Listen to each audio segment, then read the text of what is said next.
Choga is a Tibetan Buddhist practitioner who discusses his views on his YouTube channel, Theory of Samsara.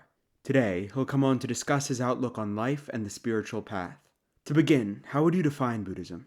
In general, then people conceive Buddhism as being some kind of religion, but Buddhism is more of a philosophy, and it's often called the philosophy of mind. So it's a way of looking into the subjective awareness, but using the subjective awareness to come to understand authentic reality, or the ultimate nature of all things. When we say religion in general, then what we're referring to is theistic religion. So it's usually predicated upon the idea of a creator God. And so in Buddhism, we don't believe in a creator God. We refute this. And it's a point that many people don't understand.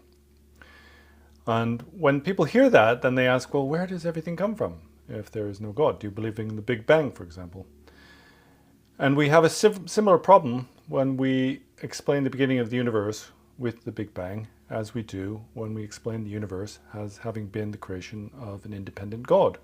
And that is, if you tell someone, well, the universe came from the Big Bang, the next question is, well, where did the Big Bang come from? And so the approach in Buddhism is very different. We don't look to things that are conceptual objects, kind of logical assumptions about reality or extrapolation. What we do is we look to personal experience. So famously the Buddha said, not as regards theory, but in respect of seeing. And this term seeing is the word we use in Tibetan Buddhism. It's called insight. Ultimately, what we need to do is we need to develop insight. There's a very simple kind of formula presented in Buddha Dharma, and that is that first, there's what we call suffering. We recognize that things aren't quite right. There's room for improvement. And then we ask the question, well, where does this suffering come from? And the solution that the Buddha came up with is that suffering is predicated upon a mistaken notion of me and mine, self-identification, or what is called fundamental ignorance. So really what the Buddha did was try to figure out why there is suffering in the world, why things aren't right. For example, why is it that in order to survive, that we have to be complicit in the suffering of others? And then the Buddha, through logic, but also through personal practice, something we call meditation, which is the primary methodology of the Buddha Dharma, investigated the nature of reality. So what we can say for certain, what anyone can say for certain about reality, is that stuff appears to the subjective awareness, right? I can't say for certain what that is. For example, you could say, well, I know that the tree in front of me exists because I see it. And someone could then probe further and say, well, you see a tree in your dreams, right? Does that mean the tree is real? That's from a spiritual angle, right? But from a scientific angle, we could say, well, in what way do you say that tree is real? What is that tree made of? And then we investigate the matter itself. So this is very much about the Buddhist path. Famously, the Buddha said, don't accept what I say out of veneration or respect, but analyze it the way that a goldsmith analyzes gold, by cutting, rubbing, and burning it to see if it's authentic. And this is really what Buddhism is all about. Now one could say then, well, isn't Buddhism just about science? Why don't you just use science as your method? Because science is very accurate at predicting external matter, how it will behave. But in the Buddha Dharma, then matter isn't considered, or external objects aren't considered to be that important. What's seen to be more important is the way that things appear to the subjective conscious, and especially the way we react to that. So whether that triggers suffering within us. Because, for example, we generally think that pain is suffering. We say, what is suffering? Well, pain is suffering. But really it's mental anguish that causes us to suffer. For example, we don't like to be poked with sharp objects, but if we go to see an acupuncturist, then we request that they poke us with sharp objects. So the actual external physical pain is the same, but we relate to it in a different way. And this is very much about this philosophy of mind, which is really the cornerstone of Buddha Dharma. Could you go more into your particular stream of Buddhism? Yeah, so I'm sort of a follower of what is called Tibetan Buddhism. And people will be familiar with this because it is the tradition of the Dalai Lama, and the Dalai Lama is one of the most famous people in the world. So we identify with these particular robes that he wears, right? He's got these red robes with a yellow shirt and a sort of a shawl I wear around them. Now, in general, you can identify the different types of Buddhist by the way they dressed, if they're monastics, that is. So we know what the Dalai Lama looks like. This is called Northern Buddhism. It's associated with Tibet. And then there is the kind of foundational Buddhism, which is called Southern Buddhism. And that's associated with places like Sri Lanka and Burma and Thailand. And they look a bit different. They wear yellow. They don't wear red, really. They're mostly wearing yellow, and they have very minimal clothing. They just wear a skirt. They're naked on top, and they wear a kind of cloth around them. So we can immediately identify these differences. And then there is what is called Eastern Buddhism, and that's the Zen tradition. So they wear kind of maybe slightly grey robes. They look a little bit different. It's almost like some kind of martial arts suit or something like that, you know. So you can see these differences on the attire, and then you can know, oh, okay, these are different types of Buddhism. What is more important is the difference in philosophy. Now, there's something in Buddha Dharma called the view, right? The view is your perspective, right? If you're sitting on the mountain, then what you see is the valley below you. But if you're sitting in the valley below, you see the mountain above you. This is what Buddhism is all about. And so these three different types or schools of Buddhism are associated with different levels of the view. Now, of course, in the context of this podcast, then it would be really difficult to go into any detail on these differences. But I'll just give you a sort of simple example. Now, famously, the Buddha taught 3 times, or 3 sets of teachings. They're called the first wheel, the second wheel, and the final wheel. As soon as the Buddha became enlightened, he did his first teaching. In fact, at first, the Buddha didn't want to teach. He became enlightened, and he thought, wow, I've discovered this profound, inexplicable peace. And even if I tried to teach people, they wouldn't understand. And so I'll just sit here in the forest and meditate. So he started practicing. And he just thought, this is too difficult. Even if I told people, they wouldn't understand. And then the Buddha was encouraged to start teaching. And so he decided, okay, I'll teach. And who I'll teach are my previous sort of companions. He meditated with 5 other meditators and practiced asceticism for 6 years. And at that time, then he had these friends. And when the Buddha gave up this kind of ascetic life, fasting. If you look at the iconography, and you'll notice there's a particular Buddha that looks like a skeleton. This is this time when the Buddha was practicing. It was based on the Hindu tradition, where you use self-denial or self-mortification as a means of achieving enlightenment. Well, the Buddha rejected this after a while. He did it for 6 years, and he thought, well, this isn't going to lead me anywhere. If I keep doing this, I'm just going to die. So he gave up. And his 5 companions sort of became disheartened. They thought, oh no, the guru has given up on his practice. How terrible. So they lost faith in him. But after that point, the Buddha became enlightened. And so he decided the first people he would teach was his 5 companions. And what he taught were the 4 noble truths. And many people have heard of this. And this is what I was just talking about. We've got the truth of suffering. So the Buddha said, first, you need to understand suffering. There is suffering. Because it's on the basis of suffering that what you realize is, well, things aren't right, and I've got to find a way out of this. And the second truth that Buddha taught was the truth of origination. Where does suffering come from? And as I said before, suffering comes from ignorance in terms of the Buddha Dharma, seeing things in the wrong way. And the third noble truth is the truth of cessation. That's awakening. That's where we become liberated from samsara. And what the Buddha taught is there is peace. There is emancipation from our suffering. And I know because I achieved that. And then the Buddha taught the path. That's the cause for awakening. And that's the Eightfold Noble Truth. So these were the first 4 truths that the Buddha taught. Then there was a second occasion, a little bit later. It was taught on Vulture Peak in Bodhgaya. And what the Buddha taught there were the 2 truths.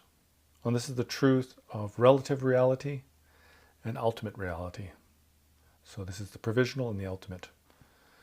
And associated with those teachings, then the Buddha taught what is called bodhicitta. That's loving kindness and compassion. And something that everyone's heard of, and that's the teachings on emptiness. Right? We've heard of emptiness. We don't know what it is, but we've heard about it. So this second turning of the wheel of Dharma, the second time that Buddha taught, is the primary teachings that are followed by the Eastern tradition, the Zen masters, China, Japan, Korea, those sorts of places. So right away, we have an understanding of the slight differences between these first two vehicles, they're called, first two types of Buddha Dharma. The first one concentrates on the suffering of the world and tries to escape it and find nirvana. So you've heard of samsara and nirvana, right? Well, samsara is all the crap in the world that we experience, and nirvana is transcendence, it's awakening. So the first school, the first turning of the wheel of Dharma, is very much about running away from suffering. And so what they do is they take vows, they go live in monastic communities, and they keep away from the world, and they beg for their food, etc., that sort of thing. The Chinese, Japanese, and Koreans, they practice Zen Buddhism. And Zen Buddhism is heavily focused on the notion of emptiness. So they sit in silence, for example. And they don't have iconography. They don't have Buddha statues or anything. If you look at their temples, they're just empty. Very minimalistic, right? We're all familiar with the aesthetics. And this is one of the main aspects of Zen Buddhism, or this Eastern tradition. And along with that is bodhicitta. So along with that, they practice this loving kindness, compassion. So what they do is they give rise to compassion for their enemies and love for all beings, all sentient beings, even small insects. So you'll often hear these Oriental stories about, meditators saving insects, etc., gathering them up in their hands and things like that. So rather than being focused so much on personal suffering and escaping suffering, as the first vehicle or the first school concentrates on, they concentrate on helping or benefiting others. And these are the teachings on bodhicitta. So what is this final turning the wheel of Dharma that we hear about that is associated with the Vajrayana or the Tibetan Buddhism? Well, Tibetan Buddhism is very much in its outer aspect similar to what we call tantric yogic practices. And it seems a bit strange to us because we see these kind of strange colored deities in sexual union with lots of arms and heads and all that sort of thing. And it seems kind of odd to us, and we wonder how on earth this could be related to the Buddha Dharma. As we know in this first school, then what they do is they run away from the world, they take vows, they live in seclusion, men and women separate. But in Tantric Buddhism, then it seems like there's something very strange going on there. Well, the final or the third turning the wheel of Dharma is what is called the single truth, the only single truth. And that truth is that there is nothing other than awakening, or the awakening mind. And it is also the teachings on perfect purity and what is called signlessness. That is wisdom that is beyond all view, all philosophy and conceptualization. Now, it's really difficult to get into any detail about this, but this is what we call the highest level of realization, on the highest level of philosophical understanding on the spiritual path as associated with Buddhism, and it's what is part of the Tibetan tradition. But to say that this exists without the other two vehicles, the other two schools, for example, first, renunciation for the suffering of the world, and second, loving kindness, compassion for all beings, and everything based on this foundation of the understanding of emptiness, then there is no perfect purity. But it's a deep topic, and I can't really get into much more detail than that. You've mentioned the concept of non-duality in some of your videos. What is non-duality? Yeah, so it's difficult. The reason why I mentioned it in a lot of my earlier videos is because, well, for 8 years I was in a monastery in Nepal, and I came back to the West 2 years ago to look after my parents. And then I noticed there was this really significant trend on YouTube of people teaching non-duality. And I thought that was interesting because we also teach non-duality in Buddhism. There's non-duality as it is associated with the Advaita Vedanta. That's the non-dual Hindu school. So it's an Indian school or yogic school that believes in non-duality. And there's non-duality as is taught in Tibetan Buddhism. And they are slightly different. You would think that they're the same.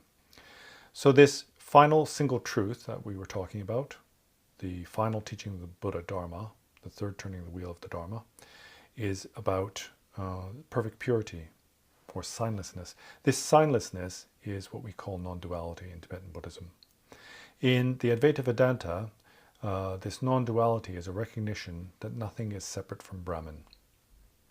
So Brahman is what we call the kind of consciousness, infinite consciousness, or the mind of God. In general, in Hindu tradition, then there's Atman, which is the individual soul, which is a kind of permanent entity, and there's Brahman, which is kind of God, or the mind of God. And in the dual schools of the Hindu yoga tradition, then these are separate. And the practitioner tries to unify his consciousness with the consciousness of God. And that's what they do in their practice. But that's kind of different to what is taught in the Tibetan Buddhism or in the Vajrayana Buddhist Dharma. Signlessness means that there are no characteristics. And the definition of non-duality in the Tibetan Buddha Dharma is non-referential compassion that is free of the 8 elaborations. Now, these 8 elaborations are notions of coming, going, arising, ceasing, sameness and difference, and singularity and multiplicity. So what they teach in the Advaita Vedanta is that everything is not separate from God. So it's a singular principle, which is an abiding bliss. And this notion of singularity in Tibetan Buddhism is seen to be dualistic, because singularity is predicated on the idea of multiplicity, in the same way that sameness is predicated on the idea of difference. And what is true non-duality in Tibetan Buddhism is this thing that we were talking about at the very beginning of the interview, and that is, what is ultimate reality? Well, ultimate reality is something that arises to subjective consciousness. It's not something separate from that. And what we do in our investigation, we try to come to recognize this wisdom or insight that is the persistent nature of our experience of the world. And this itself is something that is non-dual. It's non-dual in that the concepts that we hold to as truths are fallacies and don't exist in our actual perception of reality. But it's difficult. Very much meditation in the Buddha Dharma is about coming to recognize this insight, which is this persistent nature of reality. And the reason why we can't recognize it is not because we have to develop it or something. There's something lacking, we have to develop it. It's the persistent nature, it's how things are. The reason why we don't see it is because we're really confused, we're really mixed up. We hold on to our assumptions about reality, and we have all these kind of conceptual fallacies. And we see those to be true. In fact, this first quote I gave you about not as regards theory, but in respect of seeing, is all about this. This is about the two truths. Theory has got to do with the provisional, the relative. And seeing or insight, it has to do with the ultimate, the way things really are. They are not separate, because this aspect of concept doesn't exist as a real thing. But we take that to be real. What we do is we confuse the way that we interpret or conceptualize the world with what actually appears to us. And this is what is called the snake eating its tail, and is the source of suffering. This is really what is fundamental ignorance, is this misconception. So the non-duality in the Vajrayana cannot be described as something that is a singular truth or entity, or is a non-separation. Now, there's a big problem, because many people out there claim to have understood or realized non-duality. In fact, they're making videos about it on YouTube all the time. I suspect a lot of this is just using the term in a different way. For example, in the 12 Steps, which is the Alcoholics Anonymous program for recovery, there's many people teaching non-duality. But really what they're doing is they're just using this as a term to explain a kind of mundane psychological transformation. And it's not real non-duality. Because for somebody who has realized non-duality, for them there is no separation. So I often say, when people claim to have realized non-duality, when you cross the street, do you look both ways? Of course we do, right? If it's a busy street, then we look both ways, because we're afraid that we will be hit by this separate object called a car. We believe it's separate to us and that it can harm us. We don't think that it's non-dual, right? We think it's very much, there's me, and there's a car, and if I step in front of it, I'm going to die. So we look. That's our natural, innate way of seeing reality. And so what people do is they hear a really interesting concept. Oh, everything is non-dual, everything is Brahma. That sounds good. Everything is infinite consciousness. I like the idea of that. And then we just appropriate that. It doesn't match our own way of seeing things, but we just take it on as a view. Much the way we take on a Christian view when we have blind faith. And this is quite dangerous. It makes people act in strange ways. Because when your inherent way of seeing the world is in contradiction with the way you think you see the world, then there is an internal conflict. And on the basis of that, you can develop strange conduct. So our ultimate goal in Buddha Dharma is to realize this insight. But it doesn't help just to have blind faith in it. You need to engage in this process of inspection. Right? First, there's sort of listening or studying, looking at things on the outside. And then there's contemplation, which is a way of internalizing that information. And then when certainty arises in your own mind, then this is what becomes meditation. So we have study, contemplation, and meditation. And these are the sort of means by which we develop insight. You mentioned the idea that we feel a need to look both ways when crossing the street. What is the reason for that? Why continue to eat? Why continue to sleep, drink, survive? It's clear we have an innate desire to do so, but what is the philosophical justification for maintaining our material form in your view? Yeah. So first, remember that I said that Buddha Dharma presents things in a kind of different way than everyone else, right? Science says that our appearances have evolved randomly out of small perturbations in initial conditions in the Big Bang.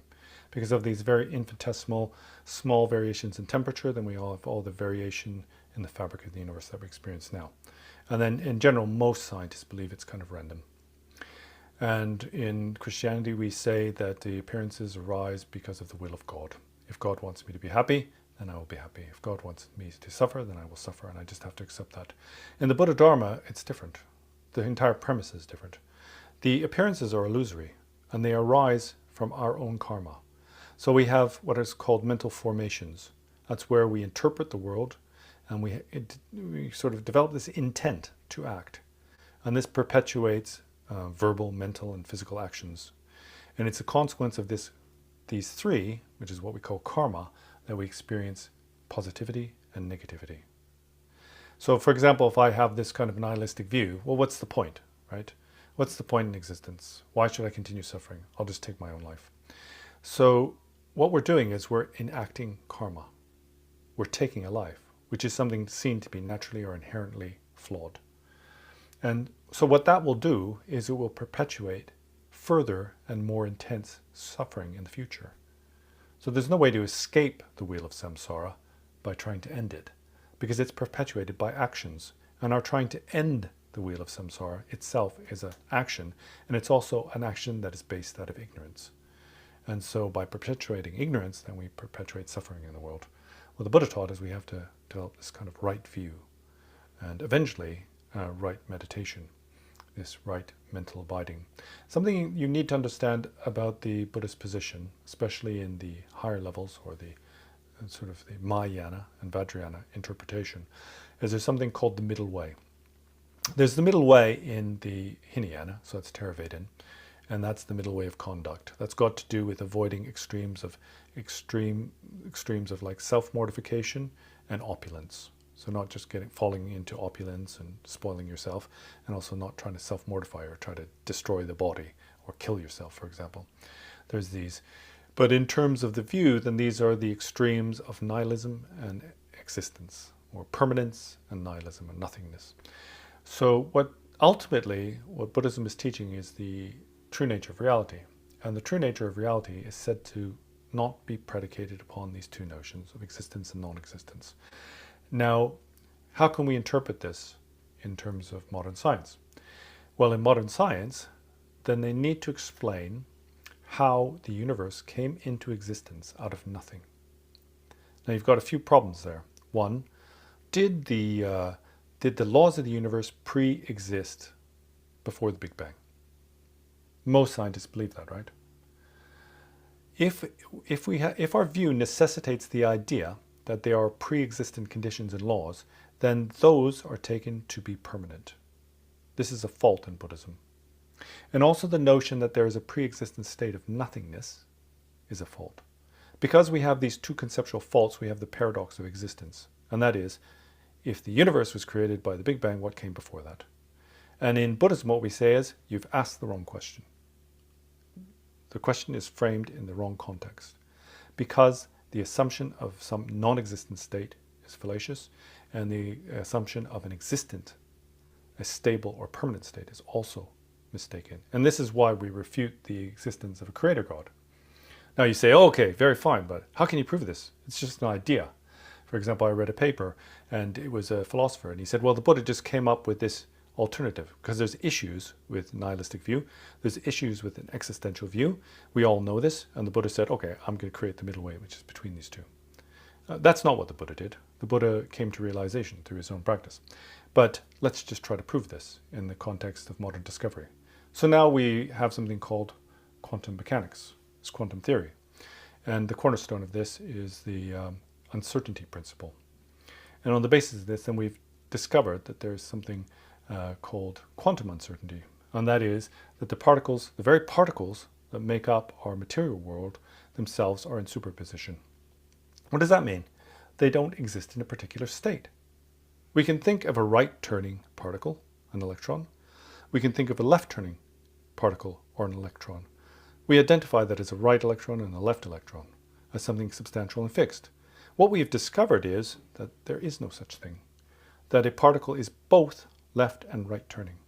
Its state is not fixed or determined. And this is exactly concurs with what the Buddha taught, that things do not exist in a fixed state. This is the meaning of emptiness. And also the meaning of the final turning the wheel of Dharma, signlessness, remember? Lacking in characteristics. And that things do not have fixed identity. For example, me, mine, self, phenomena, entities. The truth of reality, that is sublime, and doesn't fall into the issues that arise out of the existential paradox, is that nothing exists as a fixed state, and yet it still appears. It's not that there is nothing, that's not what emptiness means. It doesn't mean there's nothing, because things appear to us. It's that nothing exists in a fixed way. Everything is a flux, and it's not just that moment to moment things change in a continuum. It's that even at a discrete moment or a quantum moment of time, which is another Buddhist principle, that that entity does not exist in a fixed way. It only exists in a fixed way in our minds, and that's why we get into trouble. So as I said, there's this notion of discrete moments of time.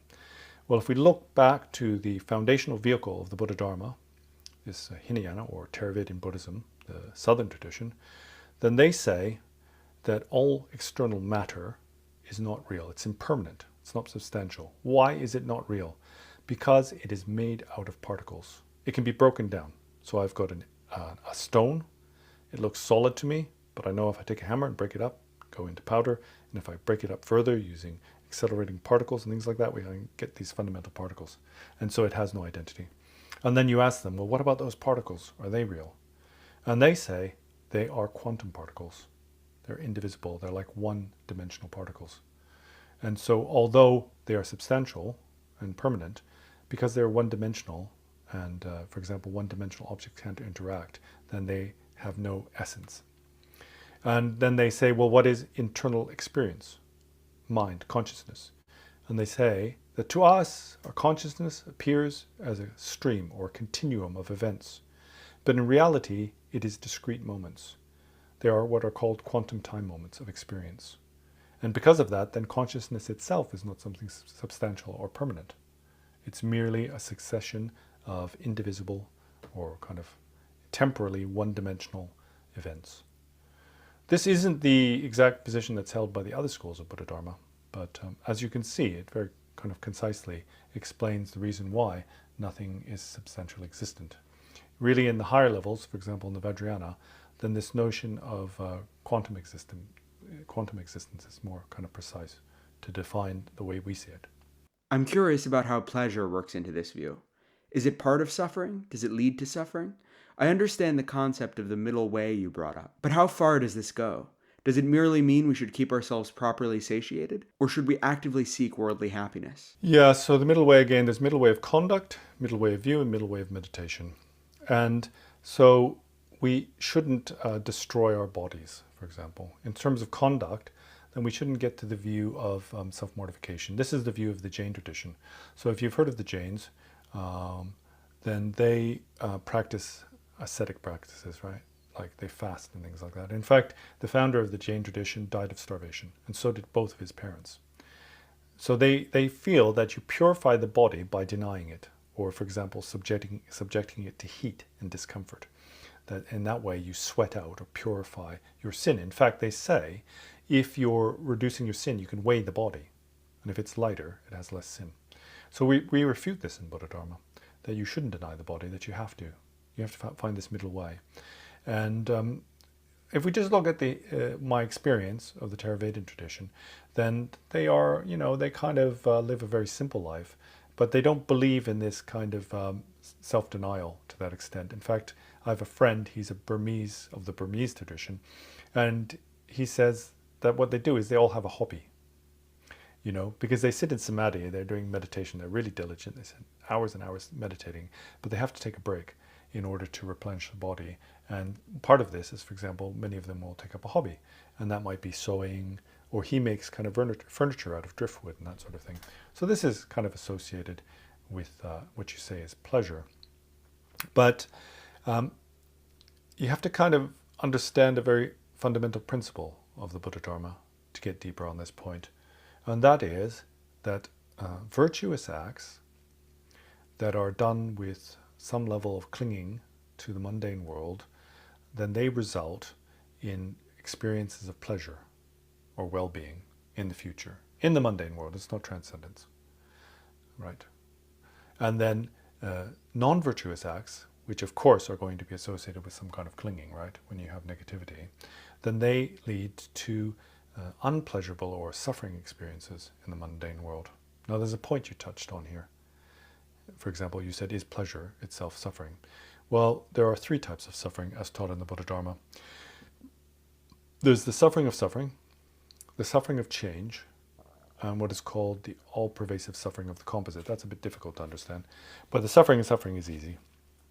If I punch you in the nose, and then, something like that, it's just plain old suffering, right?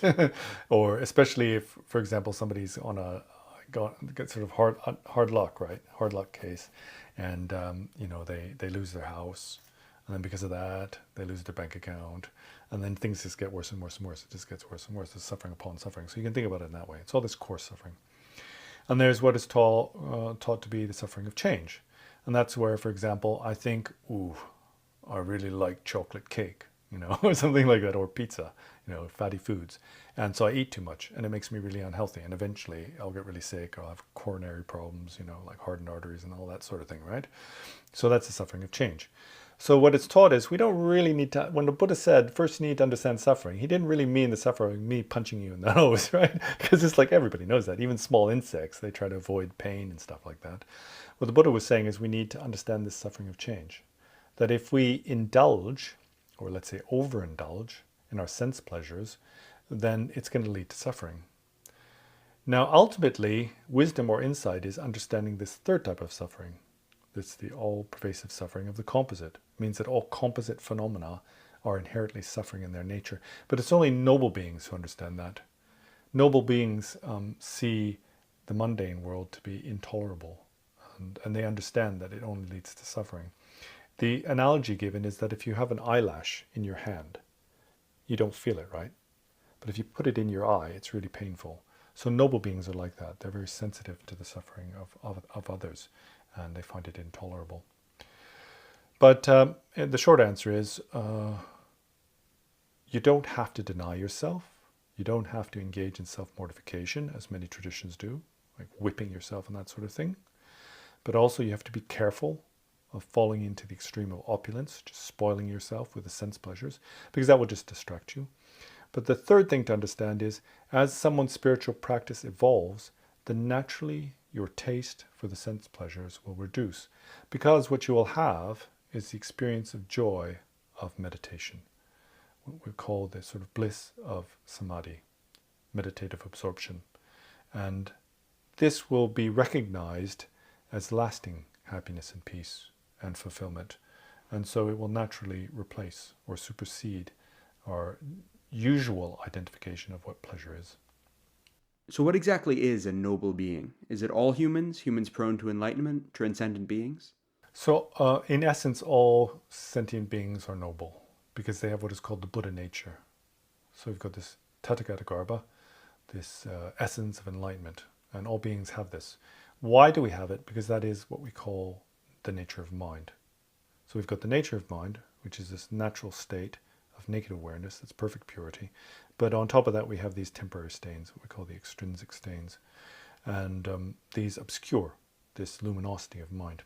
So we all have this. That's our natural state. But what it means to be ordinary is when we're confused.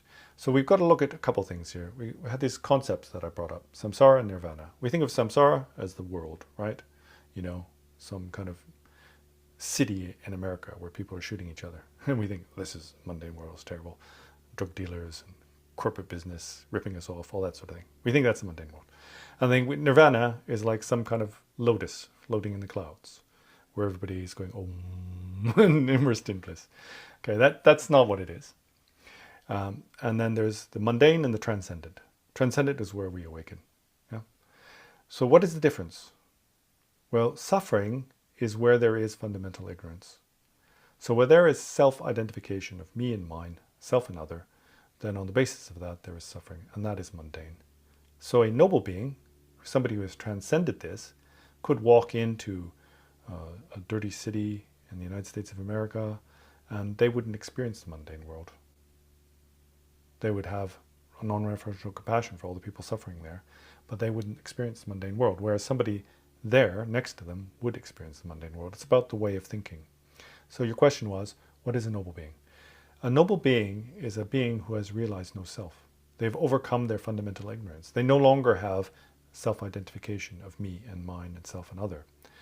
And this is also the meaning of non-duality. Right? So there's a difference between liberation and final awakening.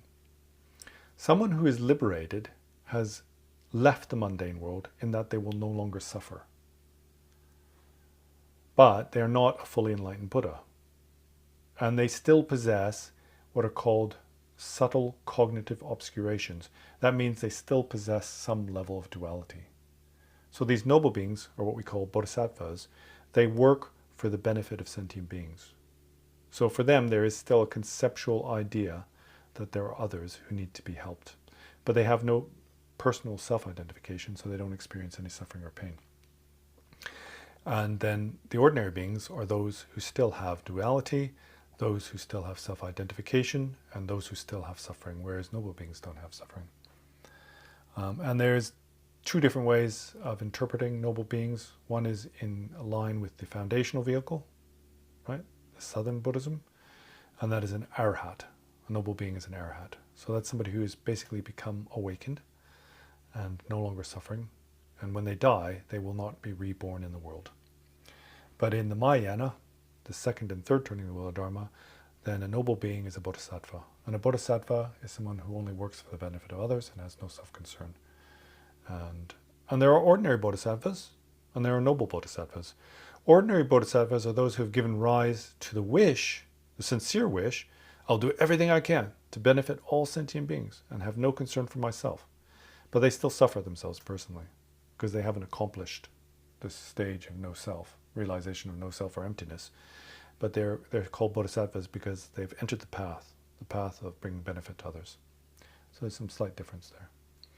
And then what is a fully enlightened Buddha? Well, that's what we call a Tathagata, Sugata, someone who has gone to bliss. And that's inconceivable to us. That's like some kind of cosmic, astral kind of phenomena we can't even tap into. We have no idea how even to consider that. And the question is not how do they appear, how do we appear to them? For example, how does the dualistic, mundane world appear to these incredible beings? That's not the question. The question is how do they appear to us? And to us they appear very strange. Like almost like aliens. We can't conceive of the way they act or why they do things they do. An iconic part of Tibetan Buddhism is the Dalai Lama as a spiritual leader. What is his role exactly, and where does he fall on the hierarchy of beings? Yeah, so his followers believe that he's Buddha. And we'll just set that aside. This is a very strong aspect of Tibetan Buddhism, where we kind of pretend we have a higher level of faith than we do. It's like we're expected to see our teachers to be Buddhas. And then there's the way that it is presented in the actual scriptures itself. Now the Dalai Lama is kind of really well educated. Let's just look at who he is in the mundane world and historically. Then he is what is called the secular and religious leader of Tibet. So he was the king of Tibet. In fact, he was one of the richest people in the world when the Chinese invaded. And So it's kind of a theocracy in Tibet, but they had a very strong kind of parliamentary system that was based on local rulers and things like that. So it was quite in line with the needs of the people in some ways. But at the very top of the hierarchy of this pyramid was the Dalai Lama. And he was the religious leader and also the kind of king. And he is part of one of the four main schools of Tibetan Buddhism. So my school is the Kagyu, Karma Kagyu. It's Karmapa is the leader of that. And his school is Gelugpa. And so most people think, well, Dalai Lama must be the head of the Gelugpa tradition. But it's not true. The Gelugpas are the ones who study the most. They develop compassion the most. They focus on compassion and they focus on study. And the person who is the head of the Gelugpa, his school or his lineage, is anybody, could be anybody, from whatever background, poor kid from the villages, whatever, who has studied to the degree where they become the most learned person in the entire lineage. So this sort of Ganden Tripa. And famously it says, any mother's son can become the holder of the throne. And it literally is like that. It doesn't matter where you're from, what your background is, the person with the greatest level of training. And for them, this is mostly about education. But the Dalai Lama is kind of nominally the leader. He's the leader in a kind of inspirational way. Now, where does he fit into the spiritual context? So that's the mundane context, right? He's kind of a worldly leader in terms of an inspirational leader, a spiritual leader inspirationally, and also politically. Traditionally, he gave up his political role just to avoid conflict with the Chinese. On the spiritual paths, then his students see him to be Buddha, already in line. They see him to be Chenrezig, right? Lord of Love. But in terms of his own statements, then he is on the third level of the path of accumulation. So remember I said there were noble beings and ordinary beings. And you have ordinary bodhisattvas who are on the paths. Well, there's first two paths are the path of accumulation and the path of juncture. And these are ordinary beings. But it's still quite difficult to be on these two paths. And in the path of accumulation, the very, very first path of the Buddhist road to enlightenment, there are three levels: lesser, middling, and higher. And he's on the higher. Now, why is he? Did he just randomly choose this? No, he decided he was on that level based on his level of learning. In fact, he's very learned. He got one of the highest marks in his his exit exams when he was young. One of the highest marks ever. He's really, really learned. If you listen to him in Tibetan, in English, he's just like love, peace, compassion. But if you listen to him in Tibetan, it's really complex because he's a real scholar. And so he's analyzed his own experience. And so what it is taught is, on the third level of the path of accumulation, then you start to have real experiences of the nature of emptiness. Not just conceptual understanding, but it starts to arise in your mind. And then you enter, at that point, you enter into the path of juncture, the second path. And so he's like, well, I'm nearly on the edge of the path of juncture. For us, it sounds like a really low level, but it's actually quite high. So remember I said there was study, contemplation, and meditation. These three things we got to do. Study is to gain understanding. You study and study and study until you understand that topic. Now, once you have that understanding, that is what is called the path of accumulation. That's the first path. And then there is something called experience. So you study, you contemplate or meditate on that understanding, and then you start to have real personal experiences. They become personal. You make it personal. Once you have those experiences, that is called the path of juncture. That's the second path. So you study until you completely understand, then you contemplate, make it personal, and then real experiences of meditation arise. And then, when those experiences are continuous and unbroken, is what we call realization. And realization is synonymous with the third path, the path of insight, and that's when you are liberated from samsara and you become a noble being. You no longer suffer. So, as you can see, the Dalai Lama, compared to us ordinary beings, is very high on the levels and paths. But compared to a Buddha, then the Dalai Lama still has another 12 paths to go. So he's got a long way to go, right? You know. Well, that's technically anyway. But yeah, the people with faith, all the Tibetans from the high mountains, they just think the Dalai Lama is basically a god. In fact, their view is very much a theistic view. Not really Buddhists. They're Buddhists in name because they take refuge in the Buddha Dharma. Buddha, Dharma, Sangha, the three jewels. But they're not Buddhist in terms of view, because to them, Buddhism is a theistic religion. Buddha is like a god. Buddha's not like something else, some other transcendent principle. What is your view on other religions? Of course, there are countless religions, and we couldn't go into all of them, but I'm particularly interested in your view on the Abrahamic religions, Christianity, Islam, and Judaism, as well as your views on Hinduism and its close connection with Buddhism. So this is a really important point. I'm glad you brought it up, Maxwell. So often you hear people say, all religion is the same. There is no higher and lower. Yeah? There is no better or worse. And this is a position I agree with. But then people say, what do you mean? You go on talking about how Buddhism is better than all these other religions. That's because people don't understand the spiritual path. So the spiritual path, which is predicated on altruism, that's the foundation of all spiritual paths. They're the same. There are what we call negative spiritual paths, and they're not predicated on altruism. For example, death cults and things like that. But they're not what we call the spiritual path. We have to say that the spiritual path that leads to transcendence is predicated on virtue, which is itself is founded on altruism. So all of the authentic spiritual paths, because I will say that these negative, like caliphites and all these kind of, these people, death cults who murder people, that's just forget it. They're bad, right? Okay, there's good and bad, and they're bad. But when it comes to all other religions, then there's no higher or lower or better or worse in terms of the individual. So all spiritual paths are about removing clinging. To the greater extent that we remove clinging, then we will experience less suffering, and we will experience more happiness and well-being. And there is a different degree to which this will happen, depending on how we remove our clinging. And so individuals have different goals. They have a different view and they have a different goal. For most people on the spiritual path, all they want to do is feel better about themselves. Like I'm really kind of fed up and I just want to feel a bit better. That's not really high goal. But for them, there are more beneficial paths, right? For example, if I wanted to sail to Bermuda, or if I wanted to put a rocket in orbit, there's really different kind of things we need for that, right? If I wanted to sail to Bermuda on a sailboat, then I wouldn't need a Raptor engine to put me into orbit. It's like excessive, right? And this is very much about the spiritual path. So for most people, their goal should match their aims, right? How they're going to go, the methods should match their aims and their goals. And this is where we come to this topic about non-duality, because everybody's talking about non-duality.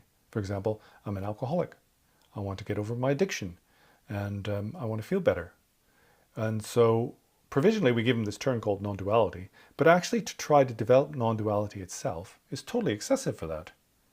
You can use any idea you like, right? You can use any method you like to get over your addiction, but true non-duality means completely giving up on a self, 100%, and identification with all phenomena. And you don't need to do that, right, for that goal. So in theistic religions, what they want is to be reborn in heaven. They don't want to go to hell, which means they don't want to experience intense suffering, and they want to experience bliss. And actually, theistic religions are very good at this.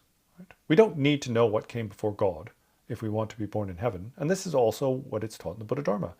In the Buddha Dharma, it's taught that those who engage in virtue out of devotion for a deity, even if that deity is an ultimate, will be reborn in heavenly realms. They will experience divinity. And those who have a nihilistic view are in a much worse position. So a view that nothing matters. Everything's random, it doesn't matter what I do, right? The reason why that's dangerous is because it ignores karma, and karma is infallible. So if I have a nihilistic view, I can think, all right, I'll just take a load of meths and I'll go and take a gun and kill loads of people. What difference does it make? Everything's random, There's no afterlife. Once it's over, it's over. People have this kind of nihilistic way of thinking. And what the Buddha taught is that through their actions, then they will experience intense suffering. So if you want to overcome temporary suffering, it's just like if I wanted to study, let's say, Chinese, right? I want to study Chinese. I'm not going to start off with the Greek alphabet. I've got to start off with, pinyin and that sort of thing. And this is where many people go wrong. They have one goal, but then they adhere to a completely different viewpoint. And this is what differentiates between the different religions. And so theistic religions have a view of permanence. They cling to an ultimate thing called God, who's responsible for everything. And in terms of final liberation, then that's a mistake. But it's not an obstacle to achieving a divinity and experiences of bliss and peace. And then we could say that's like Abrahamic religions are all like that. In fact, theistic religions are all like that. And then in Hinduism, we make a transition. We go from the worship of many gods as being real external things, which is just theistic, and then we transit into this notion of the Atman unifying with the Brahman. So it's no longer that God and I are separate, but that there is a self, that is I, that can be unified with the deity or be the same as the deity. And then Tibetan Buddhism, we go beyond that. So these are just levels of getting rid of clinging. So the Hindu unification with God is an experience of permanent ultimate bliss, not being born into a heaven where there is an overlord, someone higher than you, but where you are equal to God. But in the Vajrayana Buddhism, then what we do is we achieve suchness, which is this state beyond all conceptuality. And this is final emancipation, because the mundane world is predicated upon clinging. And final transcendence is not clinging. So there's a scale, right? There's this diagonal scale. And along that, you have getting rid of your clinging on this side leads to experiences of emancipation on the upper scale. And what is funny is that this was taught thousands of years ago in the tantric teachings in Buddha Dharma, that there are different levels of tantra. And the outer tantras are where we take ourselves to be lower, like a kind of servant, and then the God to be higher, like a king. And then in the middle tantras, we see ourselves to be equal with God. And then the third stage of the tantras, we are unified with God. And there's a fourth stage, which is the stage of suchness, which is beyond conceptualization and beyond identification. And so in this way, basically all spiritual traditions are beneficial. I mean, the spiritual tradition itself, I'm not talking about the institutions. Often institutions are flawed and quite negative because they're run by powerful men who are greedy, who want to better themselves in the world. And they use their power, they use other people's ignorance against them, and it's just a control mechanism, right? But Jesus taught love, right? Love and tolerance, and also faith in God. And so these virtuous actions are positive, they're good. And what is best for that individual is the one that meets their temporary goals. Their goals will evolve from lifetime to lifetime. But we need to be going on an upward scale and not heading downwards. And because all spiritual traditions and religions are predicated upon altruism, then they are all beneficial. They will all lead to benefit, ultimately. If you follow what is taught by your own religion, right? But most people don't. They don't even know what the religion teaches, right? They just identify with a particular tradition, and it helps them give rise to increased levels of bigotry and prejudice. And that's a mistake, right? Because all the traditions say the same things. You shouldn't kill, you shouldn't steal, you shouldn't lie, you shouldn't rape people, that sort of stuff, right? If we just followed that, the world would be a much better place. But the extent to which we achieve transcendence is a different matter. And as the views progress, then it goes from basically animistic religions, theistic religions, these sort of nominal, non-dual religions, and then eventually this suchness, which is a complete abandonment of all views and all identification, that is final emancipation, or what we call a Tathagata, a fully enlightened Buddha. So as we come to a close, fittingly, what are your views on death and reincarnation? How do we know that we will reincarnate after death? What gives rise to this belief that we will return in new forms or achieve union? Yeah. So if we look at it, then what we're talking about is the Indian subcontinent. And so this belief in reincarnation was endemic, going back at least 9,000 years or something like that. So basically everybody believed in reincarnation at the time of the Buddha. In fact, I've heard that they didn't even write histories. And it's really difficult for historians in ancient India, because they didn't really write histories, because to them everything was cyclical, just goes around in a cycle. And so everything would repeat itself. So all the stories are kind of like metaphors and analogies about things that happen reoccurringly. And it's quite true, right? 100 years ago, we had like, for World War I, World War II, we had the Spanish influenza, plague, etc. And it's like we're just repeating ourselves now. We're just heading into another period just like that, of division and warfare.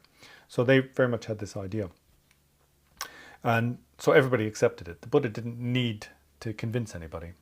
There's something called the highest worldly view. This is in terms of the spiritual path. And that's the belief in reincarnation and karma, cause and effect. So the early Christians believed in reincarnation, interestingly enough. Now, in terms of proving the existence of reincarnation, that's quite difficult. But what we know is that there are very many convincing examples in the present day, right? And so, of course, historically, there were also many convincing examples. Of course, there's a lot of fake stories about reincarnation because it's popularized and people make things up. For example, Indian newspapers often make up all kinds of stories just to sell press, sell paper in their country. But we do have these kind of specific instances that seem like there's no other way to explain it. How do we know? Let's take it from a scientific point of view first. Let's say, how do we know that there is something called consciousness beyond the kind of physical or emergent properties of the brain? Okay, we take near-death experiences. In near-death experiences, then we have clinical observation that the person is flatlined. There is no neural activity going on, flatline.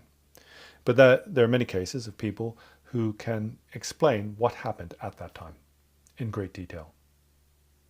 Now, there are some interesting comments on this. There's a channel called Closer to Truth, and I think you should look at this. There's quite a learned, he's a Christian scientist, but he's also quite learned in his field. And the way he describes it is that, he's a pure scientist, he's not just making stuff up, is that the explanations that the physicists make, or the medical scientists make to explain this, are really being made out of what we call scientific dogma or scientific prejudice. So what they're doing is they're taking a few specific examples within that story and then relating it to a few specific examples of medical data, and then trying to blanket explain the situation. It's more like they have a belief first and they're trying to disprove it, and then they're just grasping at straws. They're grasping at a few details or facts. But it's really, what they say doesn't really in any depth explain this phenomena.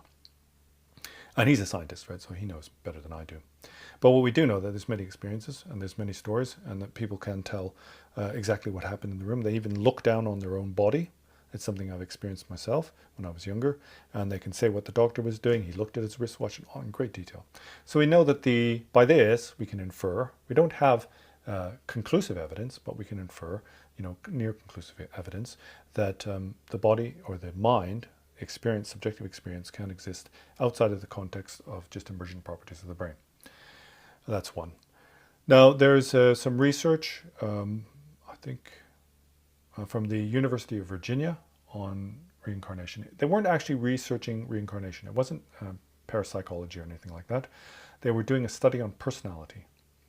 So we know that when a child is born, I witnessed the birth of two of my children, and both of them had fixed personality or identity when they were young, and that stayed with them throughout their life. Also, for example, science tends to explain the existence of personality based on two things: genetics and environment, right? So they're saying everything's an emergent principle, properties of genetics primarily, and then environment. So somebody's born with specific genetics, it's triggered by their environment, and that creates their personality and what they're like. So at birth we know that there hasn't been enough time for them to be influenced by society, by learning, etc. And then that child has a very fixed personality. I've witnessed it. Everybody knows this to be the case. They keep it through their life. Okay, so how can we identify this? How can we get some deeper understanding? Well, let's take identical twins, right? So identical twins share identical genetics. There's no variation, yeah? They have the exact same genes, but they also possess nearly the same epigenes. So epigenes are switches on whether the gene is turned off or on. But at birth, the two identical twins are almost identical. In fact, the epigene only changes over time, over many decades. So when they're born, they're a particular way, and after 20, 30 years, their epigene starts to change and they start diverging slightly, right? Now the environment is almost identical. At that point, there's very little environmental influence and it's almost identical. But at birth, identical twins, well, everyone I've ever met, and I've met many, have completely different personalities. If it was just their genetics and their epigenetics and their environment, they should be almost the same in how it's explained in science. So what this suggests, and this is what it says in the Buddha Dharma, that the conditioning factor is what we previously experienced. meditation, practice in the Buddha Dharma is all about conditioning. And when you say future lives and what happens after death, primarily what we do in our practice is we prepare ourselves for that. We're conditioning or training the mind. As you know, in the brain, then there's many, many trillions of neurons, right? And there are complex patterns. They're very high voltage and very low amplitude. And it's not like one part of the brain makes a connection directly with another part of the brain. It's like a neural net. Like it's like lightning in the sky. If you look at a very complex lightning storm, it sort of spreads out in an unpredictable way. That's the way the brain works. And what it means is that the brain is able to be influenced by subtle conditions and factors. Right? So the way we think and we conceive things is much more complex than we classically imagine, right? We thought that memories were implanted in the brain somewhere, but they're not. They get recreated every time we are triggered. And so Buddhism is about kind of really rewiring the brain, rewiring the way that we are, our personality, our habituation. And this is what carries us from life to life. So there's this research from the University of Virginia, and they have what is called near conclusive evidence, which is really hard to get in science. And they've done this entire thing through really, really pure science. That's worth looking at. But there's something else I have to inject here. And that is that in the lower schools or the foundational schools of the Buddha Dharma, we think very much of this thing like a consciousness that passes from one life to another. Remember, they believe that the material world and the internal experiential world are separate. Well, in the mind-only school and upwards, that's the middle way, the greater way vehicle of the Mahayana, upwards, that all levels of Buddhism believe that there is only mind. It doesn't mean we're like in a jar somewhere dreaming, but it means that what we experience is projection. And so in that way, you don't need a physical entity that travels from one body or one life to another. All you need is imprinting. So in the Chinese Buddhism, Eastern school, we say there's this imprinting, and based on the imprinting, then we project the way we experience the world. Now in the Vajrayana, it's different. The highest level of Buddha Dharma, then the persistent truth is like a quantum singularity. It's just luminosity. It's just clarity with no characteristics, right? And everything that we experience as the mundane world is just an illusion, self-created illusion. So again, in that system, you don't need a physical mechanism, a magical mechanism by which some kind of thing, like a soul, can travel from life to life. And you remember that Buddhists don't believe in a soul. They don't believe in a self. But you see, the topic is quite complex. There's no way we can, we're just finishing up our discussion. Absolutely. This is just this is a springboard for people to get a surface understanding so they can start looking deeper into things. And speaking of which, just to wrap this up, is there anywhere you would suggest people go if they're interested in learning more? Where can people find you? Yeah, so I've got a YouTube channel at Ultimate Meaning, The Theory of Samsara, and you could check that out. I delve into these topics in varying degrees of depth, and I've got over 300 videos. So there's playlists related to bodhicitta and all these different aspects. Everything I've talked about is there.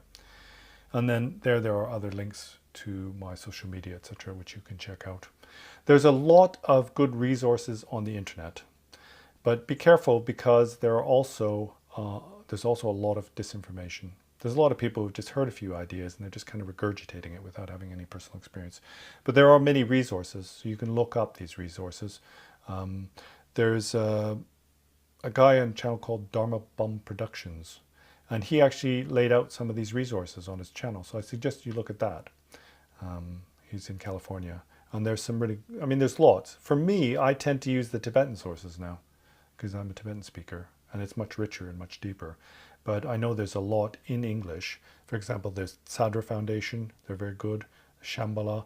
And these are places where you can get kind of real valid information about the Buddhist presentation. But I don't know all the links. As I say, I normally rely on the Tibetan sources. But there certainly is good information out there. What you have to watch out for is people are just kind of like selling you nice sounding ideas, like about manifestation and abundance and all this sort of stuff. Sounds really good. It triggers our desire to be wealthy and successful. And behind it, there's nothing. There should be substance behind whatever anybody says. And you have to be careful about that. But again, if you go to my channel, I talk a lot about this, how to find authentic teachers and what are the criteria. And that's really important because you can waste a lot of time. You can go researching all kinds of stuff. And what you get is a kind of real melange. It's kind of like everything's mixed up and there's no kind of differentiation between the different positions. And actually, a lot of what is being taught in different schools is contradictory. So if you take that path, what happens is you just end up going around in circles. You come to one term in one religion called consciousness, and it means something else in another religion, and then you just circle around. And another thing you have to watch out for is just trying to find things that only resonate with you. Now, most people will think, what the hell is he talking about? That's all I do. But the problem is what we do is we just reinforce our own conceptual fallacies. If we're just looking for things that resonate with us, then really we're not looking to change ourselves. And the spiritual path is about fundamentally changing the way we observe the mundane world, because we say the mundane world is a mistake. Well, what the Buddha taught is the mundane world is a fabrication, a self-created projection. And so we will never get out of our self-created projections if we only go to that which we like, sadly. Well, thank you for coming on. This has been excellent. I really appreciate it. You've given me a lot to chew Thank on, you and for I'm having me, sure, Maxwell. yeah, I'm sure that the people watching will find it interesting. Thank you for watching. Please make sure to comment your thoughts and share this video with whoever may find it interesting. Goodbye.